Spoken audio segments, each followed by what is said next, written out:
Nearly 6 months ago to the day, our LaTrice Curry had a medical emergency and spent the next 54 days in intensive care and rehab. We usually get excited around here on Mondays because at the end of Live at 5:30 we have Paul's Pet. Boy, there is a totally different reason we're excited today, and it's so much better. Today, LaTrice returned to work for the first time.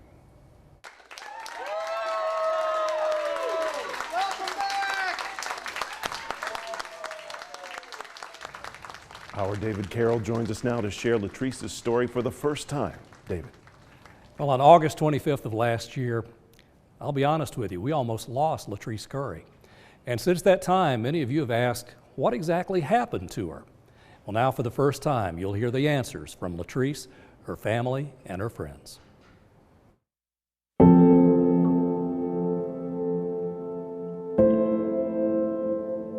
I had a blood clot. That Sunday morning, DC, I was getting ready for church, the next thing I know, that I remember, I was on my kitchen floor, looking up, the ceiling was spinning. I was like, okay, I was trying to get my bearings, and thankfully, my cell phone was right there. And I reached and I called my one of my very good friends, Deidre, and I said, Dee, I said, I'm not sure what's going on. I said, the room's spinning, and then after that, I'm not sure what else I said to her, but she kept me on the phone, and she called 911. LaTrice called me that Sunday morning. We were getting ready for church.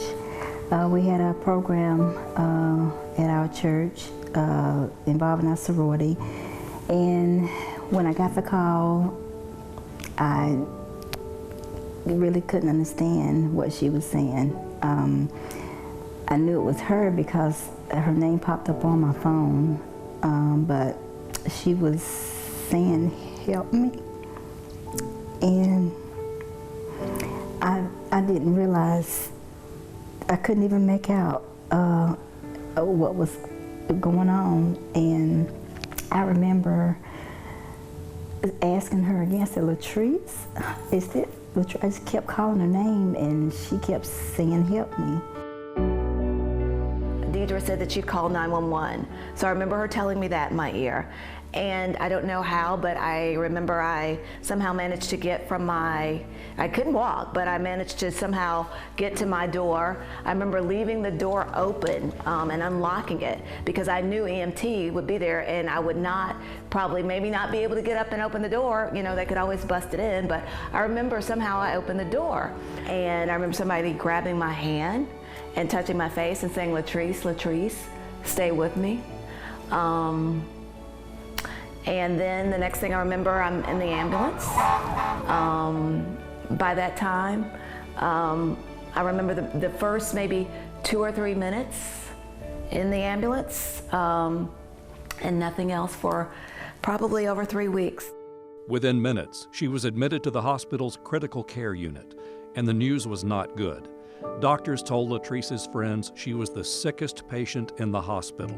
And seeing how really, really sick she was, and knowing that we need to call her dad. And I remember that phone call, making that call to her dad, which was very hard, you know, but we knew that he needed to, he's in Nashville.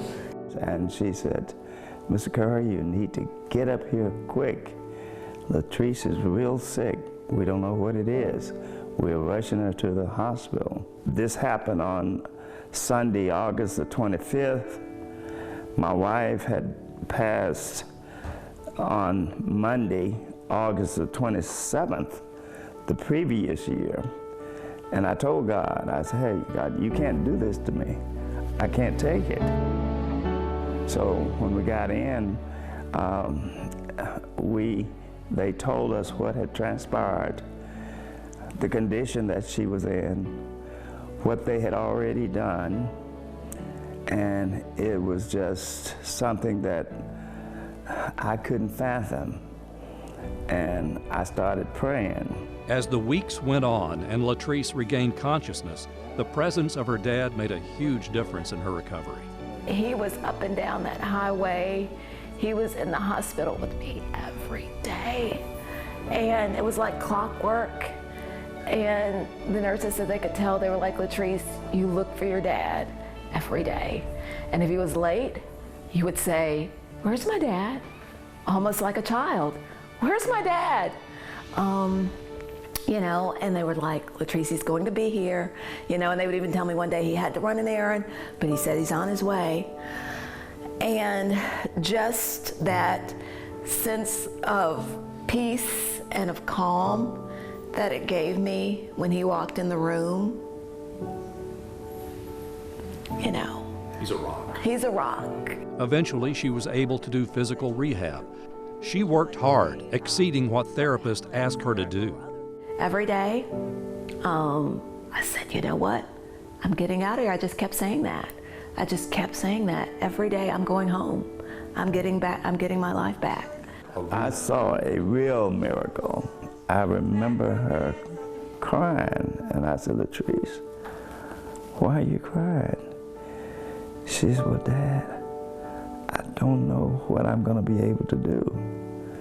So I hugged her and we prayed, and I said, I said, "He's brought you this far." I said, "He didn't bring you this far to leave you. He's going to take care of you." And she smiled, and I never saw her cry again. I think that when people talk about and say miracles, and they look at me, and if there was ever any doubt in your mind about miracles, you're looking at a walking, living, breathing miracle. And, you know, as you know, there were with the cards, and every card in there said, "LaTrice, I'm praying for you." Everywhere I go, when I go out in the store, "LaTrice, I prayed for you." One person even stopped me in an aisle of the grocery store and said, "Do you mind if we just pray right here quickly?" And I said, "Sure." And I told everyone that said that, and I've seen, I said, "Believe me," I said, "I felt each and every prayer." I said, "I felt all of those well wishes and that support." And I said, and I hope that one of the things that truly can come out of this is that, yes, I'm one example, but when you hear about other scenarios, situations, and no matter what's going on in your personal life or your family, I want you to dig deep down, and that same belief, that same prayer that you sent for me, let's send up for them as well. And I hope I continue to be a blessing and to continue to do a good job for our viewers and for Channel 3, and just to continue doing what I was doing, to continue telling the stories of people here in the Tennessee Valley.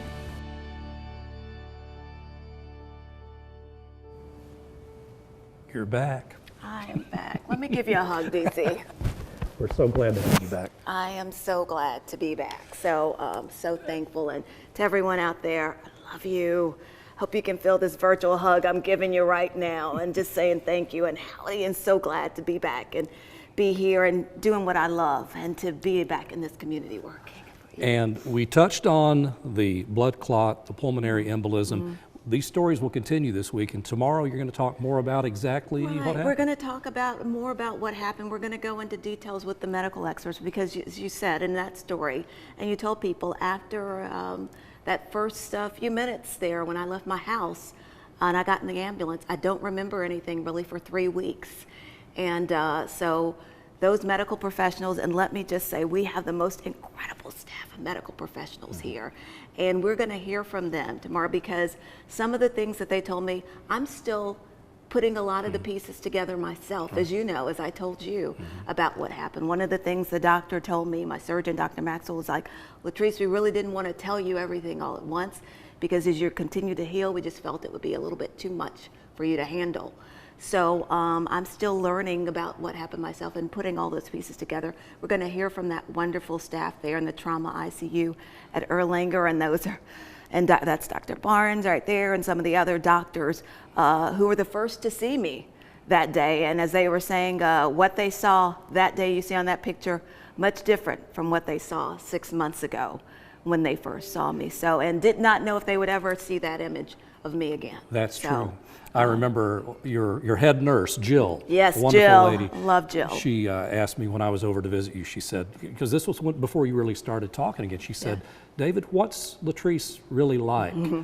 I said, well. And you said, I'm going to spill the beans on her, because she can't talk now anyway at television. I told her you have a wonderful personality, and even on this rainy day, the sunshine is back at Channel 3. And in your homes as well. Well, you know, it was so funny. I was driving into work this morning, and it was raining. I was like, you know what? I was like, but you know what? I was like, inside the sun is shining, and I was really happy, and it just felt just perfect when I walked in today, and you know, and just to see everyone and to be overwhelmed by that response that they gave me, and it's just good to be back. Absolutely. It really is, and I just want to thank all of you and to all and let me just really quickly, my colleagues, my coworkers here, and the management staff here, I just have to say thank you to them as well. So I'm looking forward to, again, tomorrow talking to the ICU staff and the doctors.